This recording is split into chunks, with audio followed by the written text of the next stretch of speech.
Hi ಸ್ನೇಹಿತರೆ, ಶಾನ್ ಕನ್ನಡ ಚಾನಲ್ಗೆ ಸ್ವಾಗತ.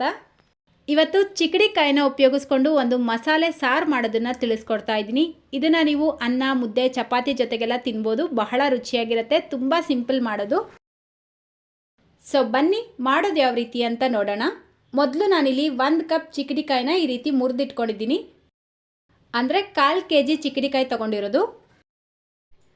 ನೆಕ್ಸ್ಟ್ ಈಗ ಒಂದು ಮಿಕ್ಸರ್ ಜಾರ್ ತೊಗೊಂಡು 2 ಟೇಬಲ್ ಸ್ಪೂನ್ ರೋಸ್ಟೆಡ್ ಕಡಲೆ ಬೀಜ, 1 ಟೇಬಲ್ ಸ್ಪೂನ್ ಬಿಳಿ ಎಳ್ಳು, ಎಳ್ಳು ಬೇಡ ಅಂದರೆ ಸ್ಕಿಪ್ ಮಾಡ್ಕೊಳ್ಳಿ, ಶುಂಠಿ ಅರ್ಧ ಇಂಚು, 7ರಿಂದ 8 ಎಸಳು ಬೆಳ್ಳುಳ್ಳಿ, 1 ಟೇಬಲ್ ಸ್ಪೂನ್ ಅಚ್ಕಾರದ ಪುಡಿ, 1 ಟೇಬಲ್ ಸ್ಪೂನ್ ಧನಿಯಾ ಪುಡಿ, ಅರ್ಧ ಟೀ ಸ್ಪೂನ್ ಅರಿಶಿನ,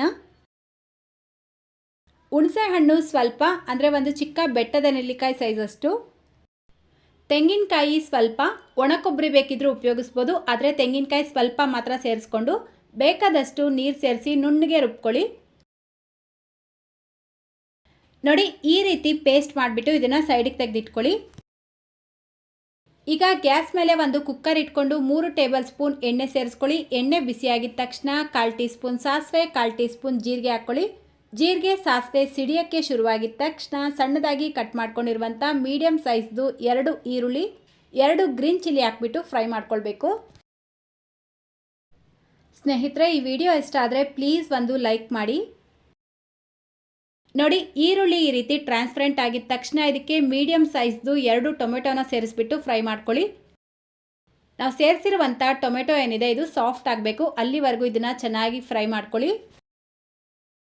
ನೋಡಿ, ಟೊಮೆಟೊ ಈ ರೀತಿ ಸಾಫ್ಟ್ ಆಗ್ತಾ ಇದ್ದಂಗೆ ನಾವು ಆಲ್ರೆಡಿ ರುಬ್ಬಿಟ್ಕೊಂಡಿರುವಂಥ ಮಸಾಲೆ ಪೇಸ್ಟ್ ಹಾಕ್ಬಿಟ್ಟು ಮಿಕ್ಸ್ ಮಾಡ್ಕೊಳ್ಬೇಕು. ಈ ಮಸಾಲೆ ಪೇಸ್ಟ್ ಹಾಕಿದ ನಂತರ ಒಂದು 4-5 ನಿಮಿಷ ಈ ಮಸಾಲೆನ ಚೆನ್ನಾಗಿ ಫ್ರೈ ಮಾಡ್ಕೊಳ್ಬೇಕು. ಅಂದರೆ ಈ ಮಸಾಲೆ ಚೆನ್ನಾಗಿ ಫ್ರೈ ಆಗಿ ಆಯಿಲ್ ಸಪ್ರೇಟ್ ಆಗಬೇಕು. ಅಲ್ಲಿವರೆಗೂ ಫ್ರೈ ಮಾಡ್ಕೊಳ್ಳಿ. ಯಾಕಂದರೆ ನಾವು ಎಲ್ಲ ಹಸಿಯಾಗಿ ರುಬ್ಕೊಂಡಿದ್ದೀವಲ್ವ, ಸೊ ಅದಕ್ಕೋಸ್ಕರ. ನೋಡಿ, ಕರೆಕ್ಟಾಗಿ 4-5 ನಿಮಿಷಕ್ಕೆ ಮಸಾಲೆ ಚೆನ್ನಾಗಿ ಫ್ರೈ ಆಗಿರುತ್ತೆ. ಈಗ ಇದಕ್ಕೆ ಚಿಕಡಿಕಾಯಿನ ಸೇರಿಸ್ಬಿಟ್ಟು ಮಿಕ್ಸ್ ಮಾಡ್ಕೊಳ್ಬೇಕು. ಚಿಕಡಿಕಾಯಿನ ತುಂಬ ಸಣ್ಣದಾಗಿ ಕಟ್ ಮಾಡಿ ಸೇರಿಸ್ಬೇಡಿ. ಈ ರೀತಿ 2 ಭಾಗ ಮಾಡಿಬಿಟ್ಟು ಸೇರಿಸ್ಕೊಳ್ಳಿ. ಚಿಕಡಿಕಾಯಿ ಸೇರಿಸಿದ ಮೇಲೆ ಮತ್ತೆ ಒಂದು 2 ನಿಮಿಷ ಈ ಮಸಾಲೆ ಜೊತೆಗೇನೆ ಇದನ್ನು ಮಿಕ್ಸ್ ಮಾಡಿಬಿಟ್ಟು ಇವಾಗ ಇದಕ್ಕೆ ಬೇಕಾದಷ್ಟು ನೀರು ಸೇರಿಸ್ಕೊಳ್ಳಿ. ಅಂದರೆ ಸಾರು ಕನ್ಸಿಸ್ಟೆನ್ಸಿ ನೋಡಿಕೊಂಡು ನೀರು ಜಾಸ್ತಿ ಅಥವಾ ಕಡಿಮೆ ಸೇರಿಸ್ಕೊಳ್ಬೋದು. ಚಪಾತಿ ಜೊತೆಗೆ ಮಾಡ್ಕೊಳ್ತೀರಾ ಅಂದರೆ ನೀರು ಸ್ವಲ್ಪ ಕಡಿಮೆ ಉಪಯೋಗಿಸಿ. ನಾನಿಲ್ಲಿ ರೈಸ್ ಮತ್ತು ಮುದ್ದೆ ಜೊತೆಗೆ ತಿನ್ನೋದಕ್ಕೋಸ್ಕರ ಮಾಡ್ತಾ ಇರೋದ್ರಿಂದ ಸ್ವಲ್ಪ ನೀರು ಜಾಸ್ತಿ ಉಪಯೋಗಿಸಿದ್ದೀನಿ.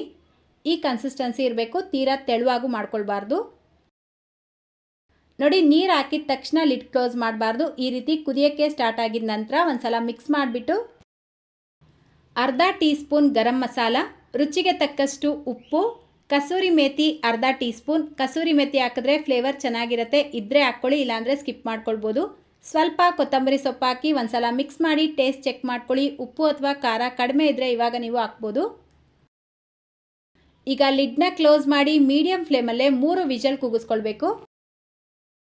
ನೋಡಿ, ಕರೆಕ್ಟಾಗಿ 3 ವಿಷಲ್ ಕೂಗಿಸ್ಕೊಂಡು ಕುಕ್ಕರ್ ಪೂರ್ತಿಯಾಗಿ ಪ್ರೆಷರ್ ರಿಲೀಸ್ ಆದಮೇಲೆ ಲಿಡ್ ಓಪನ್ ಮಾಡ್ಕೊಳ್ಳಿ. ವಾವ್, ಸಾರು ಮಾತ್ರ ಘಮ ಘಮ ಅಂತ ಇದೆ. ಇದರ ಟೇಸ್ಟ್ ಕೂಡ ಅಷ್ಟೇ ಸೂಪರಾಗಿರುತ್ತೆ. ಒಂದು ಸಲ ನೀವು ಟ್ರೈ ಮಾಡಲೇಬೇಕು. ನೋಡಿ, ರೈಸ್ ಮುದ್ದೆ ಜೊತೆಗೆಲ್ಲ ತಿನ್ನೋದಕ್ಕೆ ಈ ಕನ್ಸಿಸ್ಟೆನ್ಸಿ ಕರೆಕ್ಟಾಗಿರುತ್ತೆ. ಸಾರು ತುಂಬ ತೆಳುವಾಗಿದೆ, ಗಟ್ಟಿಯಾಗಬೇಕು ಅಂತ ಅನಿಸಿದ್ರೆ ಮತ್ತೆ ಒಂದು 5 ನಿಮಿಷ ಇದನ್ನು ಕುದಿಸ್ಕೊಳ್ಳಿ. ಅಷ್ಟೇ, ತುಂಬ ರುಚಿಯಾಗಿರುವಂಥ ಚಿಕಡಿಕಾಯಿ ಸಾರು ರೆಡಿಯಾಗಿದೆ. ಇವತ್ತಿನ ಈ ವಿಡಿಯೋ ನಿಮ್ಗೆ ಇಷ್ಟ ಆಗಿದ್ರೆ ಲೈಕ್, ಶೇರ್ ಮಾಡೋದನ್ನು ಮರಿಬೇಡಿ. ಚಾನಲ್ಗೆ ಸಬ್ಸ್ಕ್ರೈಬ್ ಮಾಡಿಕೊಂಡು ಬೆಲ್ ಐಕನ್ನು ಕ್ಲಿಕ್ ಮಾಡಿ ಆಲ್ ಅನ್ನೋ ಆಪ್ಷನ್ನ ಕ್ಲಿಕ್ ಮಾಡ್ಕೊಳ್ಳಿ ಅಂತ ಹೇಳ್ತಾ ಇದೇ ರೀತಿ ಮತ್ತೊಂದು ರೆಸಿಪಿಯೊಂದಿಗೆ ಸಿಗೋಣ. Thank you.